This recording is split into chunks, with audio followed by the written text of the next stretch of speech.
welcome back to another episode of the Innis Herald Podcast.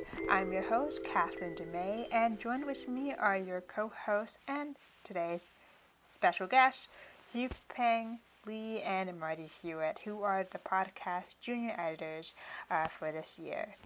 Today, we're going to be doing a little bit of a reflection, talking a little bit about what does it mean to be a part of the Herald, the masthead, what does it mean to be on the podcast team, the different experiences and how that is, and as well as how you can get involved if you're interested in for next year. Later into the episode, we'll be doing a bit of an interview with Jack McGrath, who is from the Registrar, and he'll be giving us some tips and advice and understanding and breaking down everything there is about the Innis Registrar. But before we get into that, Hugh Peng, Marty, could you guys give us a little bit of an introduction so that we can get the discussion started? My name is, well, I guess it's been, people know at this point, but my name is Marty. I'm a first-year student, obviously, at Innis, and my program, I don't have a program yet, because I'm only first year, but I'm planning on going into a physics specialist next year. So, my name is Hugh Peng. I'm a first-year MA student in Cinema Studies.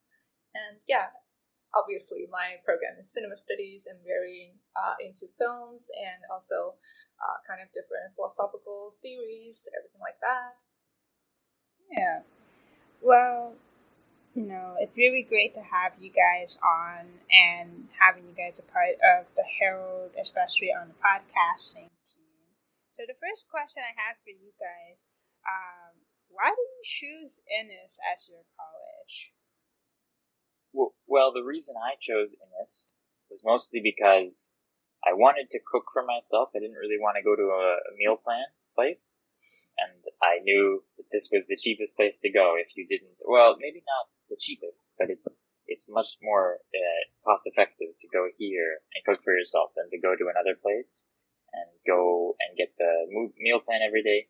Plus, I kind of figured that the food I'm going to make is going to be better than whatever else, like they might be cooked up for the group of kids every day.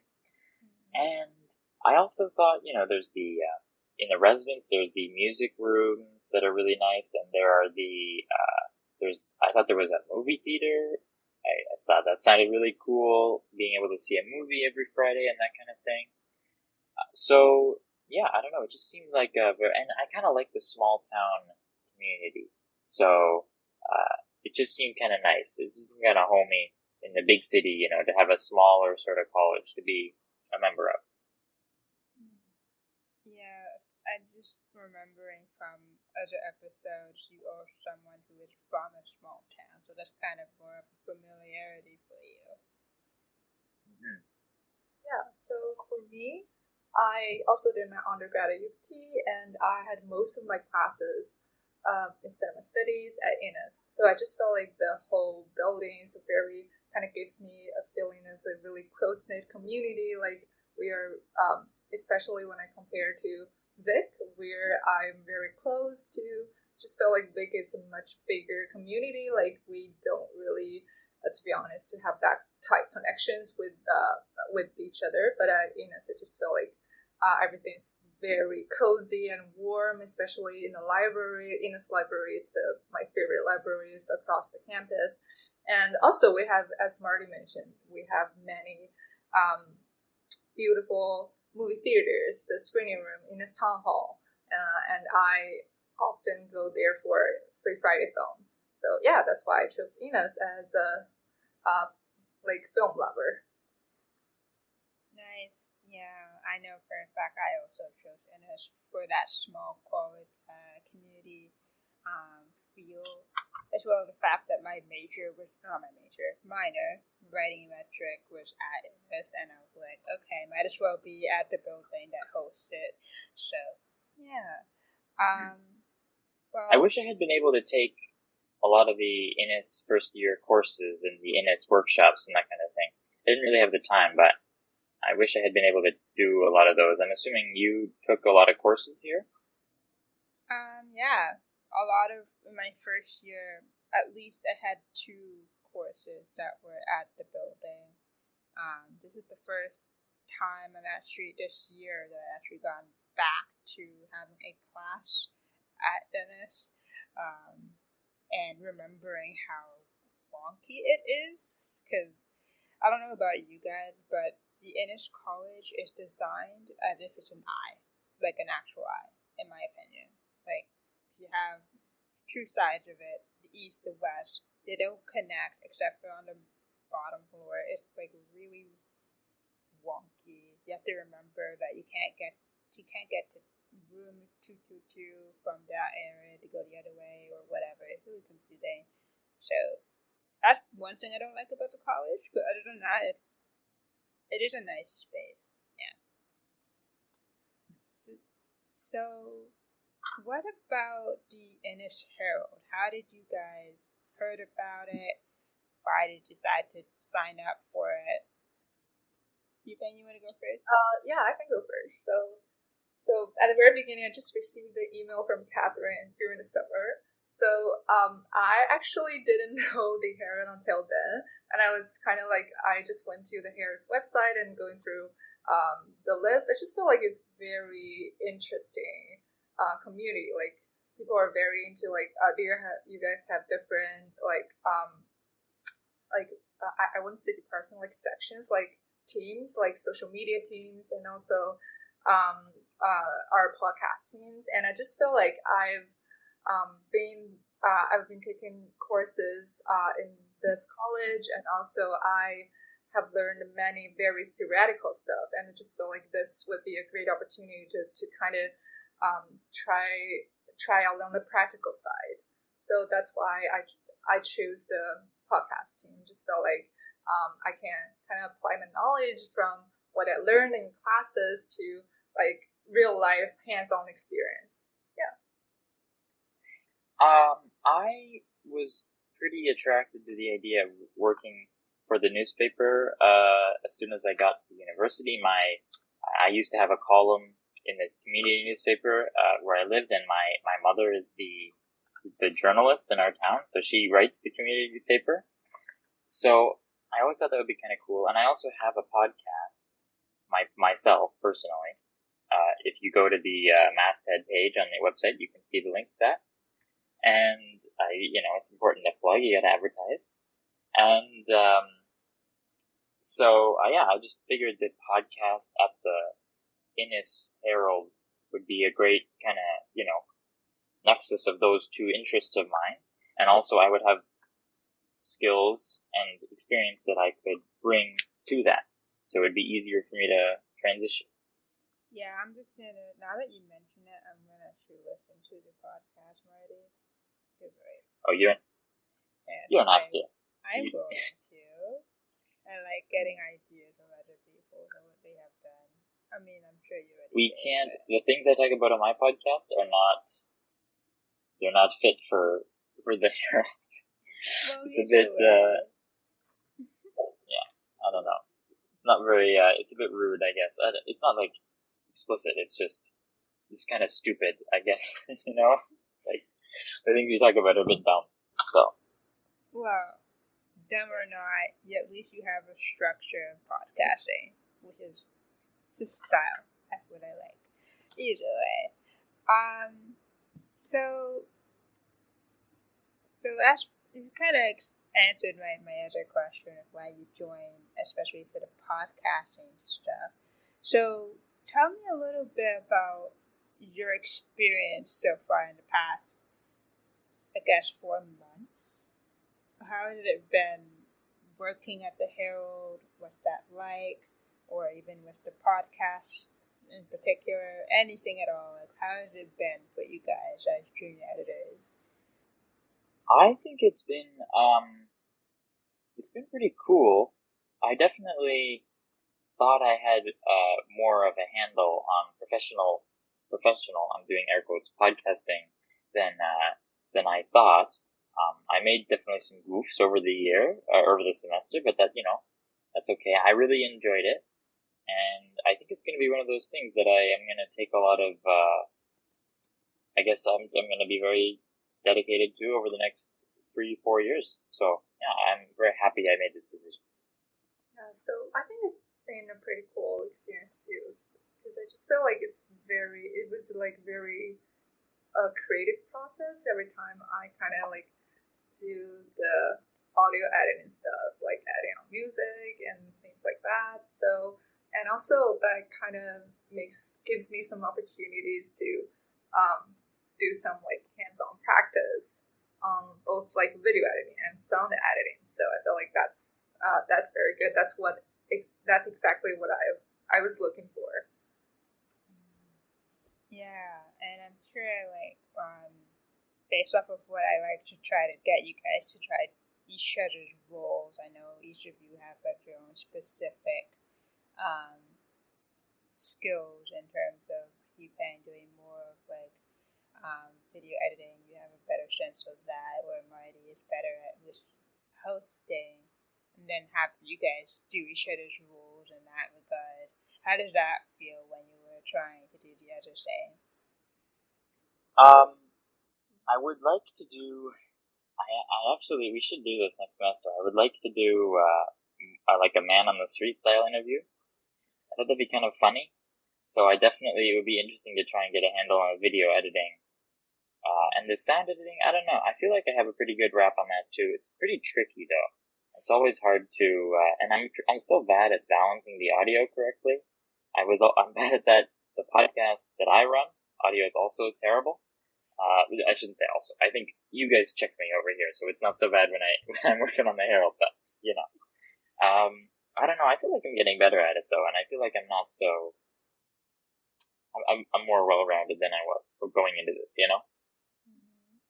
Yeah, Yeah, I also like to do more hosting stuff because to be honest, I usually get really stressed out right before doing an interview. So that's why I kind of feel like I was messed up at the very beginning. But I feel like it's only like us three in this team. It's a very close-knit community. It definitely makes me feel much better when both of you guys are aside when like kind of doing the interview. So yeah, it's been, I like to try, and it's also been a very good experience so far. Yeah. Well, I will say for me, it's like really great to have people who are better at things than I am. I mean, I know I like to say I'm good at some stuff, and like I'm good with arranging things or what it may sound like or whatever. But like video editing, balancing audio, I'm bad at that. Hosting, like I will stumble, I will say things, and it's like it's not very organic sometimes. I like going over my things, and I will stumble, and I will, keep rumbling on as I am doing right now. But it's definitely is when it comes to podcasting. It's really one of the things I try to do is that when it comes to the podcast, like I'm not gonna be here forever, and this was a project that meant a lot to me.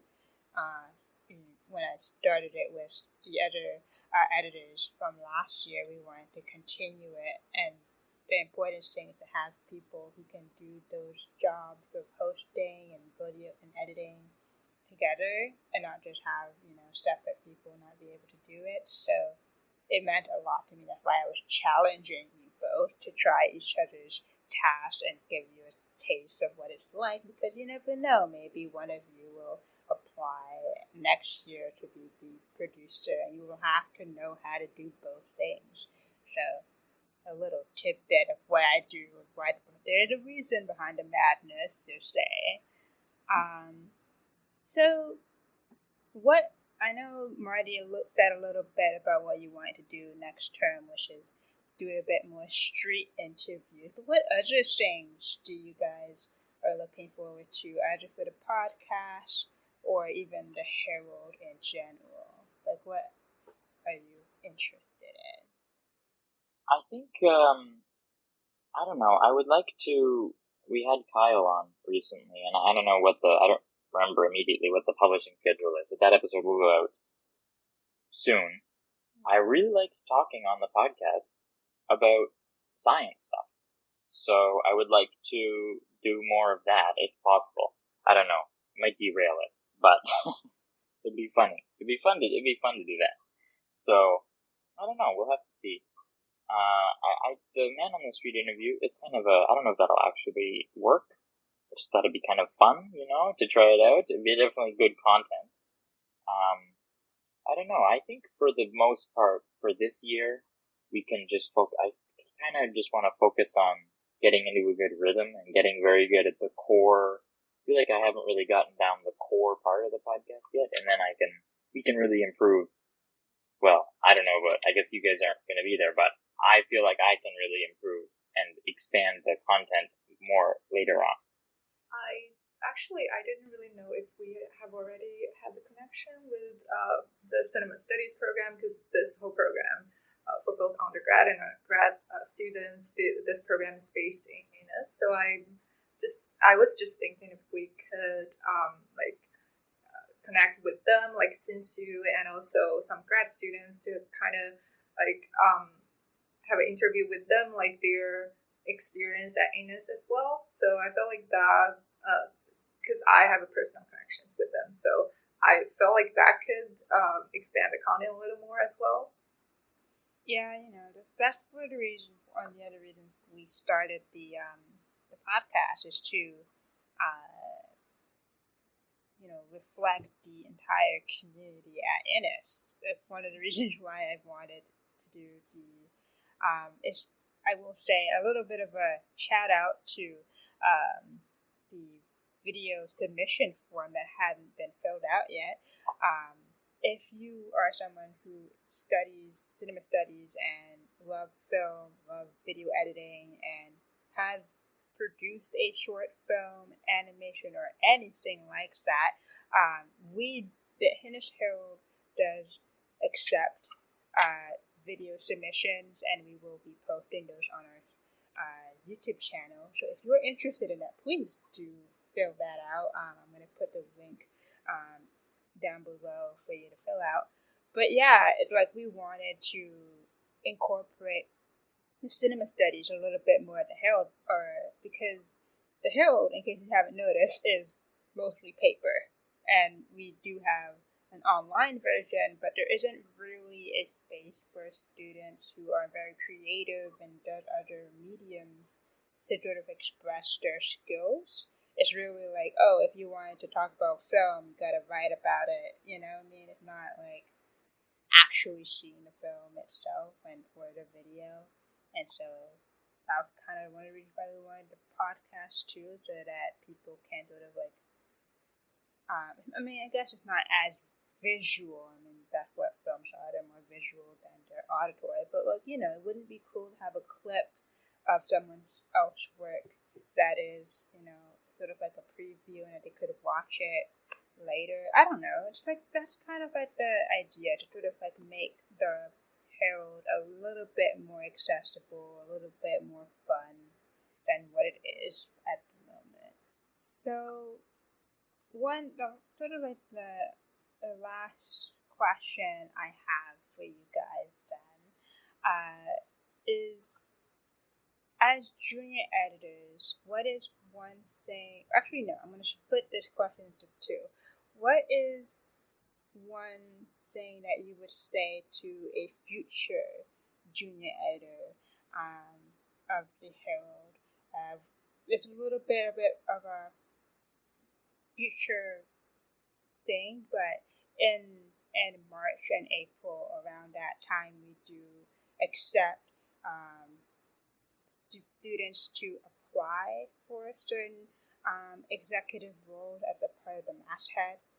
There are different types of roles, and I won't be able to get onto all of them, but there is a little bit of a window where students can sort of hey, I would like to run for this position, and just fill out the form type of thing. So eventually we will accept a new list of junior editors.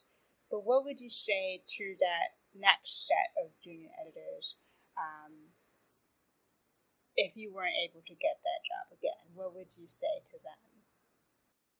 I don't know. I feel like it's very, I guess I would say user-friendly. You guys are very welcoming. I feel like there's nothing that I would need to tell them. It's very easy to get in, Like, he's very accessible. So I feel like I wouldn't, there's nothing that I'm like, oh, this big piece of advice that you should know and I learned the hard way. There's nothing really like that. I guess I would just make sure that they know that it's like, it's better to be more involved with the whole thing. So don't just do, like, if you're just in the podcast, don't just do the podcast. Like, talk to all the people and do stuff from all around the Herald, not just the one area you're a part of. You know what I mean? Maybe do a submission as well. Contribute something. Yeah, I just felt like the whole team is very welcoming and friendly. So, but one thing I would say is that you can find more opportunities to kind of do whatever you like in this team. Like, as Marty mentioned, like, we probably can also do like some article submission, video submissions, beside our work in podcast. And also, I feel like this is a very like creative team that we can kind of we can always like put our ideas together, kind of expand the content together. So I really like this kind of cooperation. So just kind of those ideas. So I personally don't have much to say about it, but I just felt like it's good to let them know it's a very welcoming and friendly team. Well, that's all we aspire to be.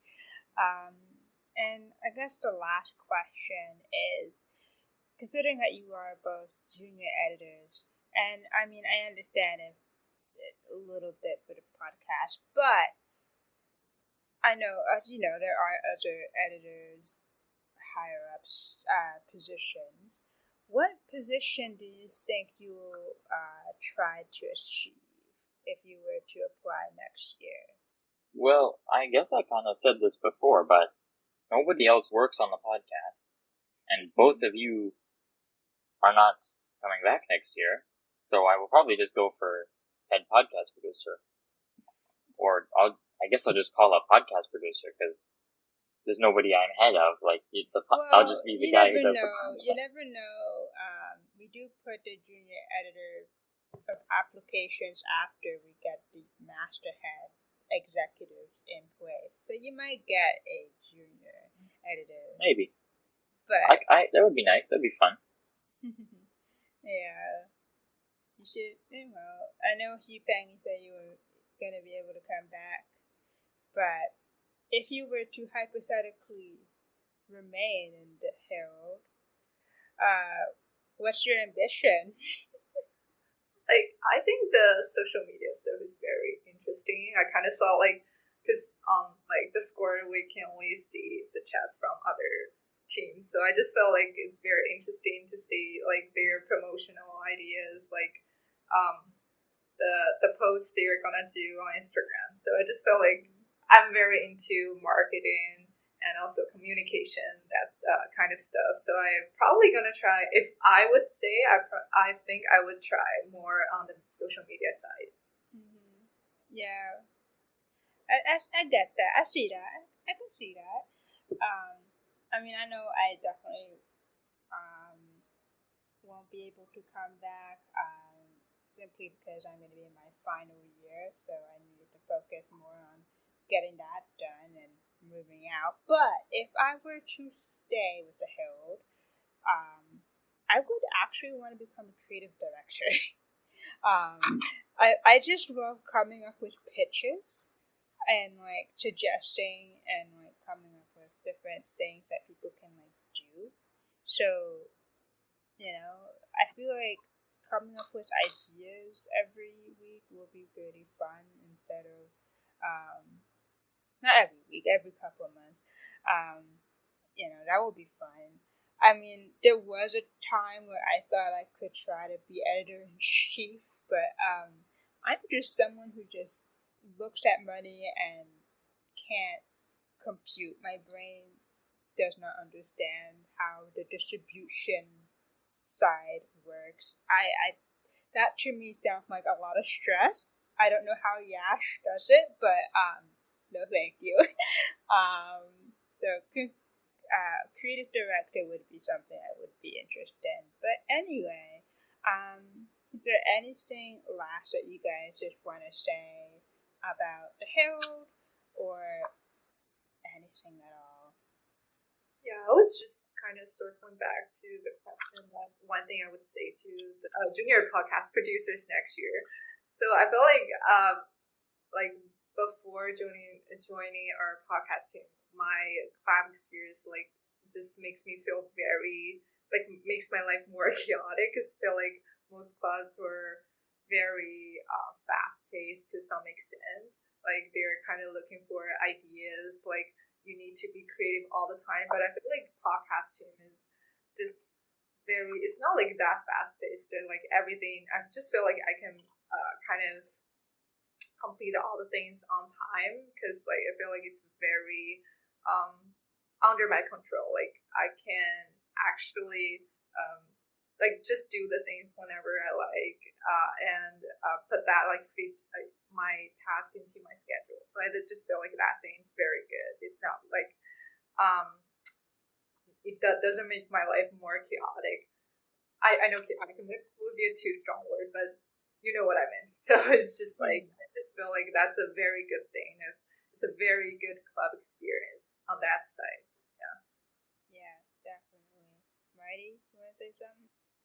I don't know. I just I look forward to keeping it going. It's gonna be a lot of fun to continue on, and I have a lot of ideas that I think are gonna be pretty neat. I don't know. I guess I plan on being here for a little while. It's a fun hobby, and I feel like you got to be part of a club. So this is my club, and it's a lot of fun. But you never know. But just to encourage you, Marty, and anybody else who is listening, it is very easy to apply to become a part of the masthead, and I only give you good luck in applying in March or April, whenever we decide to open that up. But this is just like a little bit of a heads up, if you Don't will. encourage them too much. I don't want people to run against me. Good point. So, just that. Anyway. That's a stressful time. I got a lot of exams in April. I don't want to have to deal with I don't want to have to run a campaign. It's a lot, It won't be much of a campaign. But anyway, so yeah, I'll let you guys go. But thank you guys for coming out and also helping me with the podcast and being a part of the Innis community. It's really great having you guys. Yeah, thank you. So next up, I'll be interviewing our frontline registrar, Jack McGrath.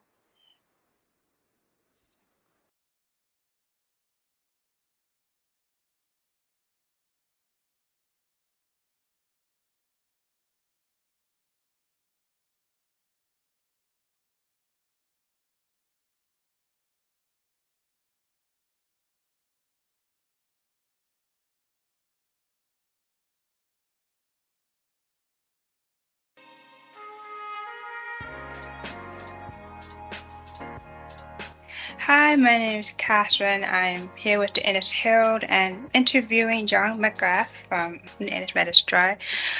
Would you like to introduce yourself to the audience?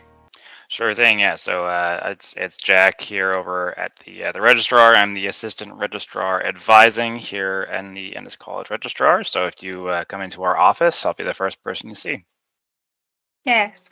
So since it's, school has officially started and everybody has, especially for first years, they are still trying to figure out how U of T works, especially, for Innis students, trying to understand the rules of their college and maybe the residents or whatnot. And just in the spirit of, sort of helping our students out, I'm hoping that in this call we'll be able to sort of answer some of the biggest questions a lot of students may have about the registrar. What is it? How does it help?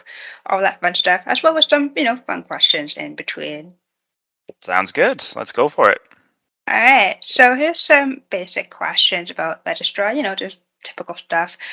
What is the registrar and why should I reach out to them?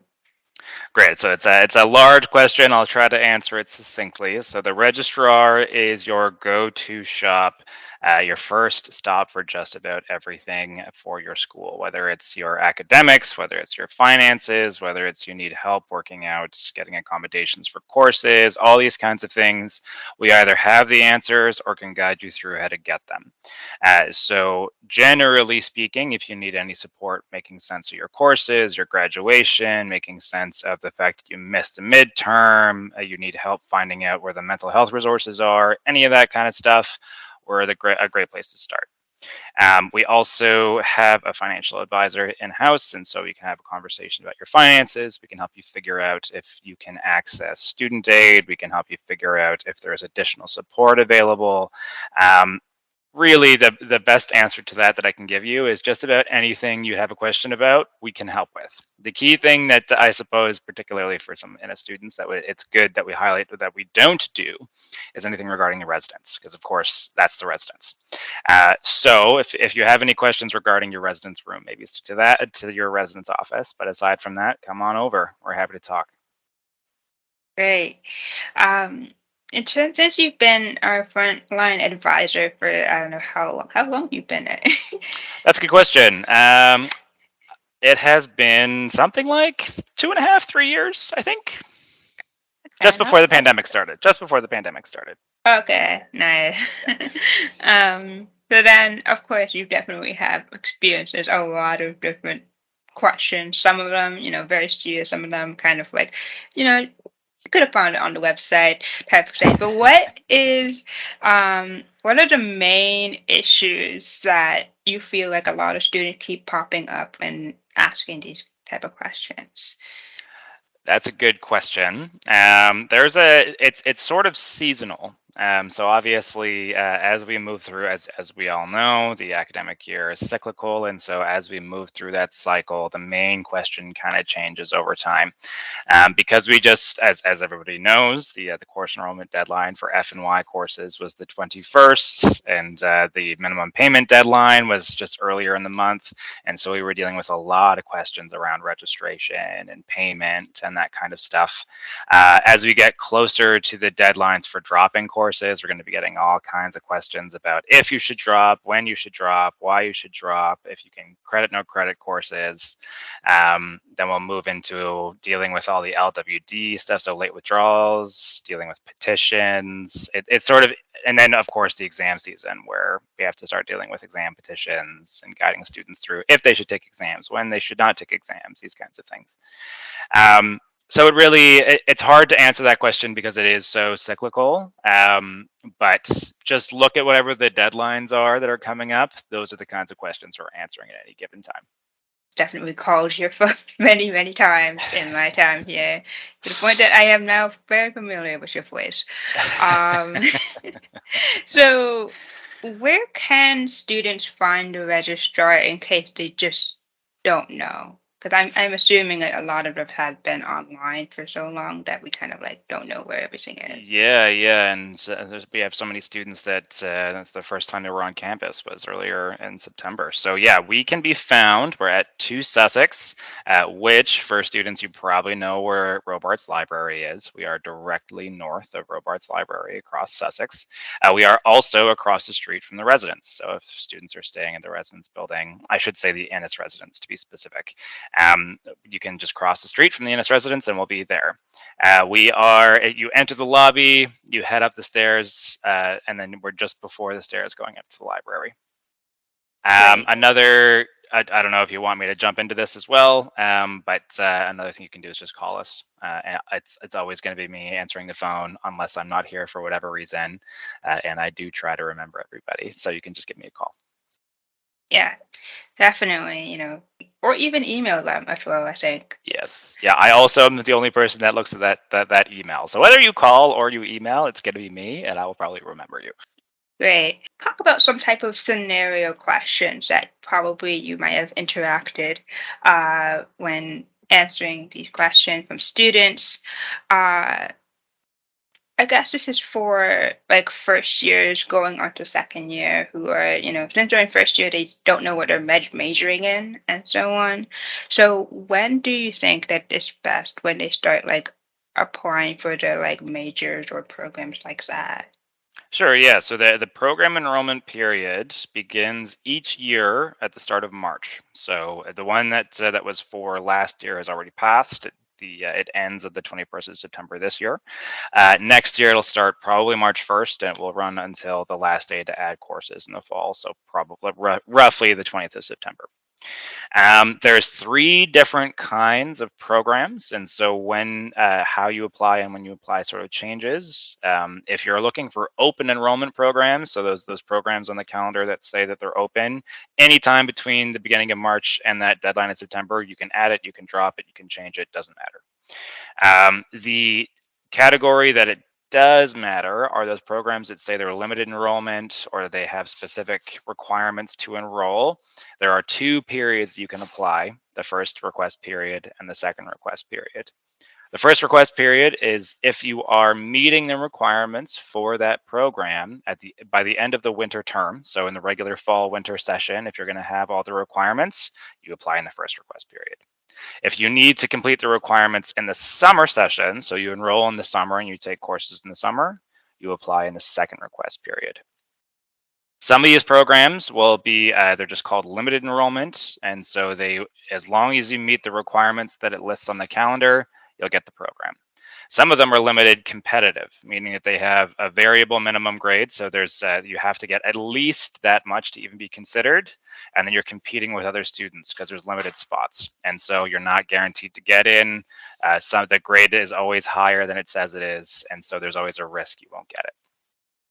Yeah, that explains it. When, I remember when I applied for my program, I was like, so you have like, the opens, and then you have like the ones that are like second like beta, like severe, and then you have like the ones that you definitely either have like done it in first year, you will never get into. Yeah. So and like some of them are really specifically designed, so they expect you to kind of do it in first year, and then after that, it's harder to get in. But yeah, so it's a pretty straightforward process. It sounds more intimidating than it is, and if you're not sure, first year students this year, you can always come and talk to me about it. Right. Branching off of that, could you explain what the differences between like, I don't know, the specialist major, double major, you know what I mean? Like that, those like 3 ways of like doing your program? Sure, yeah. So there are one of your degree requirements. So one of the ways that you earn a degree is that you must complete a requisite number of programs. And so the 3 minimum options are 1 specialist, 2 majors, or 1 major and 2 minors. You can, as a student within the Faculty of Arts and Science, have up to 3 programs, of which only 2 can be either specialists or majors. So you could be in 2 specialists. I wouldn't recommend it, but you could be. Some students are in a specialist and 2 minors. Some students just do the double major. Some students just do the specialist. All of those are fine. If you're a commerce student, for example, you're probably just going to do your specialist. A lot of students add a minor in economics. There's a lot of students that like to do a double major and then realize in their last year of study that they can grab a minor too. You can do that. You can add that minor at the end there. That definitely changes my perspective because like I thought it was just like you had to like if you want to do a specialist basically equates to like a major and 2 minors. Does that make sense? Yes, I mean, it does. So you can complete a degree with just a specialist. But if you're ambitious and you really want to do more, you can. You're allowed to do that. Interesting. Very interesting. A lot of stress overload. If I wouldn't do that. Yeah, it wasn't for me either. I barely finished my double major, so. So, okay, continuing with program side questions. I mean, I know you can change a program, but like, when is it like the best time to change your program if you're considering it, and when is it too late? If that makes sense. The only time that it's too late is in the year that you are going to be graduating. So as I mentioned before, it'll close the last day to add F&Y courses in a given year. And so in that year, if you intend to graduate, you won't get another chance to change your programs, because once you've requested your graduation, and all you graduating students, in case you don't know, you do have to request your graduation. It's going to open around late November if you want to do that. Once you've done that, you can't change your programs anymore. And so really, you're locked in after your last periods before your graduating year. Before that, though, up until then, you can keep changing your programs. And frankly, if you want to and you have the means to do so, you should. There's no reason to stick to programs you don't want to take. That's a great time to have a meeting with somebody in our office. So you should reach out to me if you're planning on doing that. Okay. I'm sure a lot of first years are going to be confused about this because they never had this equivalent in high school. But what in the world are breath requirements, and why do you have to do them? Yeah, so we get this question a lot. So breadth requirements, so there's 5 of them within the Faculty of Arts and Science, and they are essentially buckets that are the most general idea of what sort of content a course has. So there's one for thoughts and belief, there's one for society, there's one for living things and their environment, this kind of stuff. Your degree requirements have these breadth requirements with the sort of idea that you have to take a well-rounded number of courses in order to be a well-rounded student by the time you're earning your degree. And what this just means for students generally is that you have to take some electives that are outside of the area you plan on studying. So if you're a humanities student, it means you got to take a couple of science courses. If you're a science student, it means you got to take a couple of hardcore math courses, or maybe an English course. So you do have to complete the breadth requirements that by the time you're graduating, but something that a lot of first year students mistake is they think that you have to finish them in your first year, and you don't have to do that. As long as you complete your breadth requirements by the time you're graduating, you're good to go. So the description of how to complete them is pretty clear on the academic calendar. And so anybody that doesn't know what this is and has no idea what Catherine and I are talking about, you should read about these. If you have any questions about it, that's what we're here for. Great.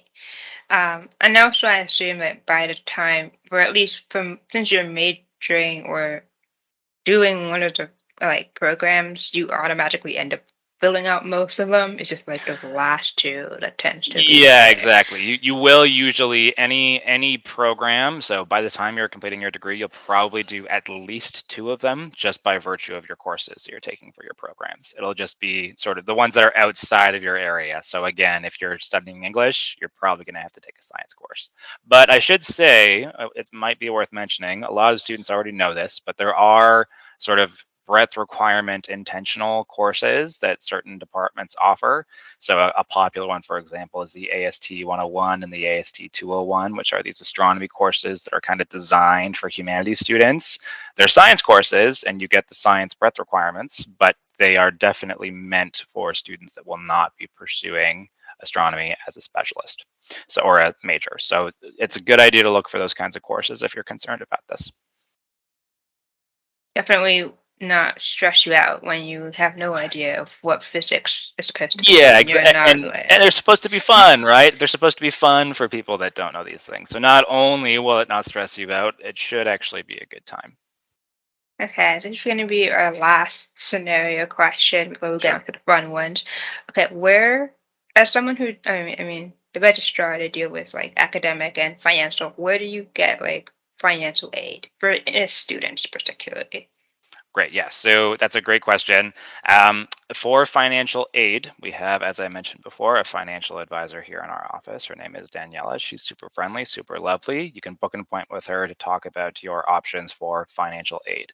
The key thing to get out in front of and mention here is that the first thing that we're always going to suggest to students, particularly if you're a domestic student, is that you apply for your provincial student aid. So that's going to be the first thing that you have to do in most cases.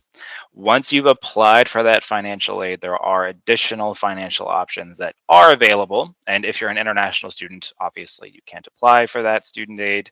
And so you can just go right ahead and pursue what those financial options are. The main thing that we have that you can apply to is something called the U of T grant or the Innis grant. You will be hearing about this in our newsletters. You can access it through Acorn. If you're in a situation where you are in financial need and you try to get a job, or you have a job and it's just not enough money, you're just struggling a lot, there are options that are available, and we can help you figure out what those are. So you can just go ahead and do the grant application, or you can meet us first, whatever you feel more comfortable with. We can have that conversation. Okay, so let's get into some of these fun questions. Sure. I kind of already asked this question early on, but then I kind of want to tweak it a little bit. I mean, in here the question is, what is your most frequent question as a frontline advisor? But I'm thinking I'm going to twist it for making it more fun. What is your funniest question that you got as a frontline advisor? Okay, I think my answer remains the same. I wrote this down. It's you're gonna think it's kind of dumb, but it's literally, where's the bathroom? I'm sure a lot of people haven't been to this building before, particularly students that have been remote for the last couple of years. But the bathrooms are really hard to find in this building, and nobody knows where to look. So I answer that question, I'm not kidding you, at least probably a good dozen times a day. We also, and this is confusing in that there are two separate upstairs. So there's two separate second floors. And so students are always coming to me being like, where's room 204? Where's room 209? Because they go up to the library side and can't find anything. So mostly I'm just direct students through the building. That's a big part of what I have to do. You would think that they would pay attention to the map that is likely right in front of the office. Yeah, you think so, but you'd think that would happen, but I guess asking me is easier. Yeah, it is. Yeah. You're very calming in that type of fun vibe. So, okay, what's another question here? What is a service that the registrar provides that students are not taking advantage but really, really should?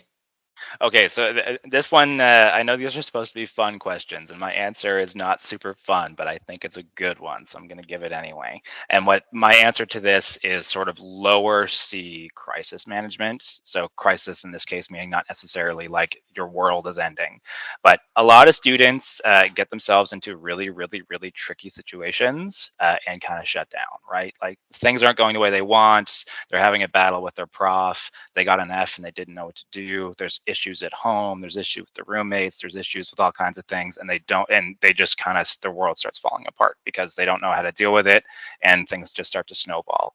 And of course that ends up resulting in missing schoolwork and missing payment deadlines and missing all this kind of stuff. And some students, if they're anything like I was when I was a student, just shut down and let it all happen, and their transcript blows up and everything falls apart.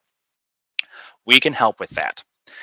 There are all kinds of ways that we can help with that. We can help with, like, very explicitly navigating the academic stuff, making sure that you're not going to get penalized for missing work when your world is turning upside down, helping you figure out if you need to get rid of courses, get extensions, get late withdrawals, do petitions, do all that kind of stuff.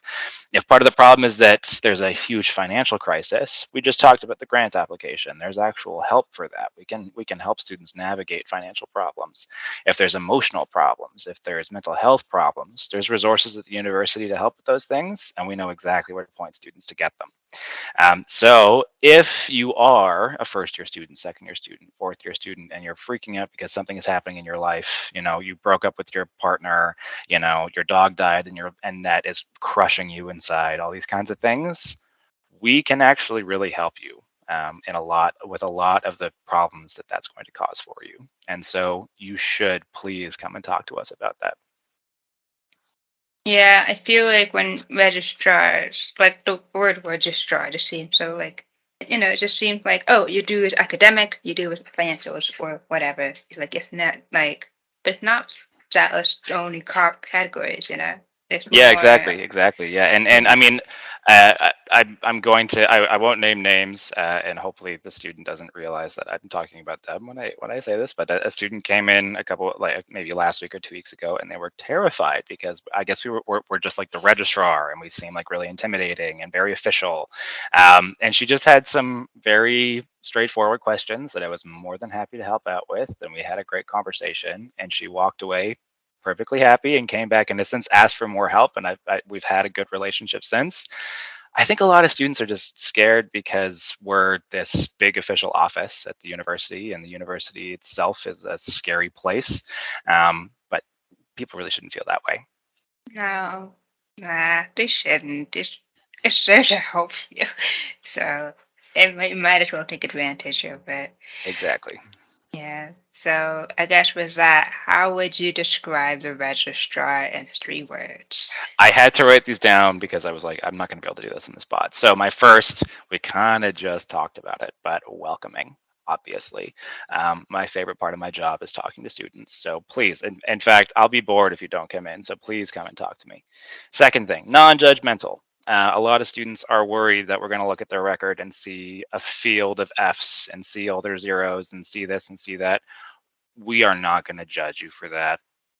We see that, and all we want to do is help. We see that, and all we want to do is find a solution for you. So if you are feeling like we're going to roll our eyes at you or think that you're a failure or whatever, don't. We will not feel that way. Third, I hope this is true. We're helpful. Yeah, you're definitely helpful. Some students will not think so. Some students will not like the answers I give them and will think I am not helpful, but most hopefully will. Yes, I assume there will be some who will be very grateful. And because university is tough to navigate by yourself. You got to get some type of help somewhere. Or at least have one person to find one person in the office that you can rely on. That you can keep going to, yes. Absolutely. Definitely. Yep. Yeah, for sure. Yeah. I mean, I remember I was a first generation student, so I was the first person in my family to go to university. That's not 100% true, but it's basically true, and that was my experience. And a big thing that I struggled with was I just didn't know that there were people that I could even talk to. I didn't know there were helpful people that wanted to help me figure this stuff out. I didn't know that somebody was willing to listen to my silly problems and help me figure out the fact that I'm failing a course. But those people exist, and I am now that person. So if you don't know about this, any students that's listening to this, please come to the registrar. Yes. I think after this, a lot of people will be flooding your office. I apologize. No, that's good. I hope it happens. Yeah, definitely. So I guess with that, before we close, is there anything you would like to just speak to students in general about the registrar, about yourself, or whatever? Just anything at all to reassure them? Anything at all. I feel like I need something fun and funny to say, but I'm an extremely not funny person. So I look forward to meeting you all, and I can't wait to meet more students. And those of you that I've met, come on back, please. Please, I'm bored. Help me out here. Yes, help Jack. He needs help. Or at least sending him an email or call him. Yes, call him multiple times. He'll answer the phone. I'll answer the phone. Yes. I just realized. I guess people will find it on the website, but when does the register open and close again? Yes, that's a good question. So the hours, so we're Monday to Friday. We are open 10 to 4, with the exception of lunchtime, which is from 1 to 2. And then on Tuesdays, we have our team meeting before lunch. And so we close actually from 12 to 2. So relatively limited in-person hours, but hopefully you're on campus and you can come in at some point during that time. You can always just email us instead. I am pretty good at getting emails back. I'm pretty good at answering the phone when the office is open. So please just do that. Well, thank you, Zach, for coming on to the podcast and just giving you bits of wisdom with us. It's really helpful. Of course. Thanks for the opportunity, Catherine. No problem. Take care.